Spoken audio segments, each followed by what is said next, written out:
yourself with.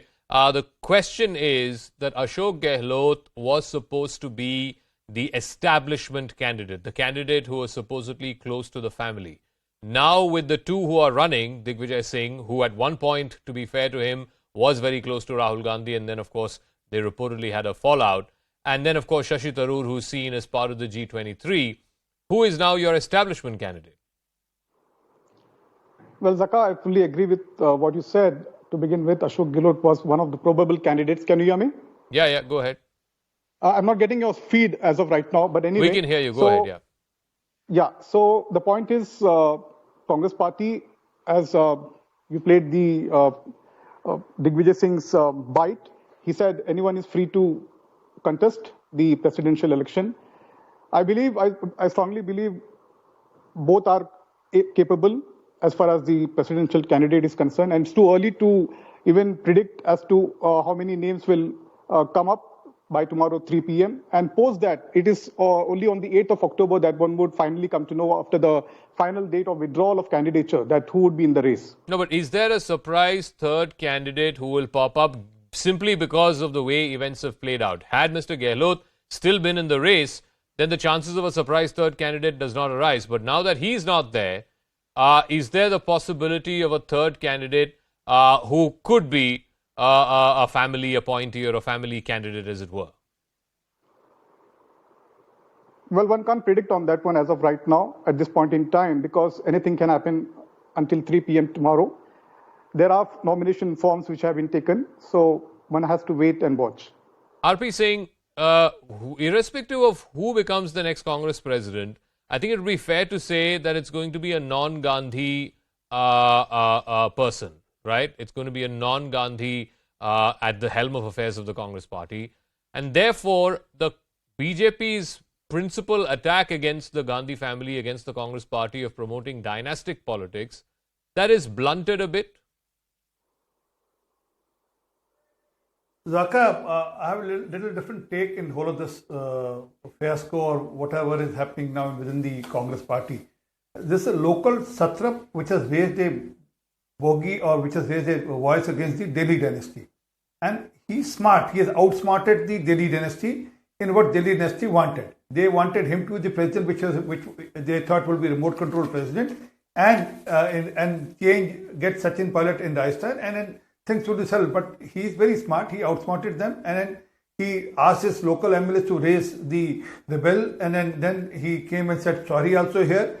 What is the real reason? Because he knows that being a party president, nothing is going to happen, because nothing is going to happen as a party. He knows that the party is not going to win elections till 2024. All assembly elections, and including the parliamentary elections, they are bound to lose. And he doesn't want to take this on his head. One. Secondly, there's an issue of dynasty again in Rajasthan.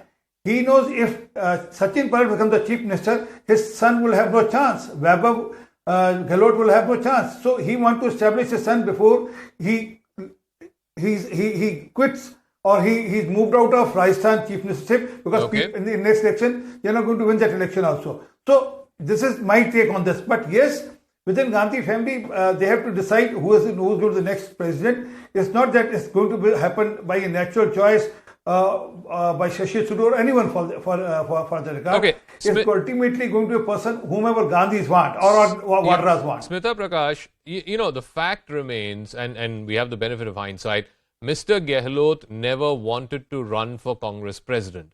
The way he saw it, he was better off being the chief minister of one state rather than, aspiring for the top position in the Congress party.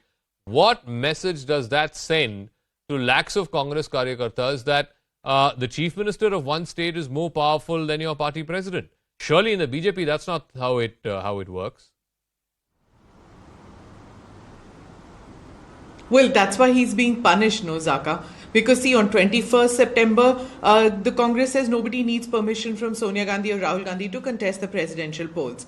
And then on 8 days later, Ashok Gehlot is told by Sonia Gandhi not to contest, which is today. So what happens to this free and fair polls? Clearly, it is pointing to other parties that, we are just like you. I mean, here was a party which said we are not like you. We have democracy. But obviously, nothing like that happened, and the Gandhis pulled the strings. So here you have Gehlot being shown the door. Now Pallavi just said that unlike Punjab, where Amrinder was not really in control of his people, Gehlot is in control of his people. If he's in control of his people, which means that the meeting out there and this, what he said, that a tradition, an old tradition of Rajasthan is gone, or old tradition of the Congress is gone, where a one-line statement from the High Command was given approval by everybody.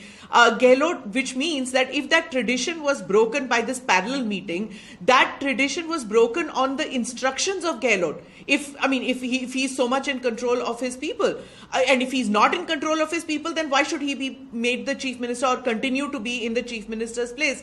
So it's a really weird thing which has happened, because if Gehlot has undermined the authority of Sonia Gandhi, in spite of that, he's not being punished. And if he continues as chief minister, that just sends a signal out that it doesn't matter. You can keep saying whatever you want. So Chhattisgarh, which is the only other state where the Congress is in power, there too this kind of a rebellion will happen, because the scene will be, played out the same way, that Sonia Gandhi is not in control.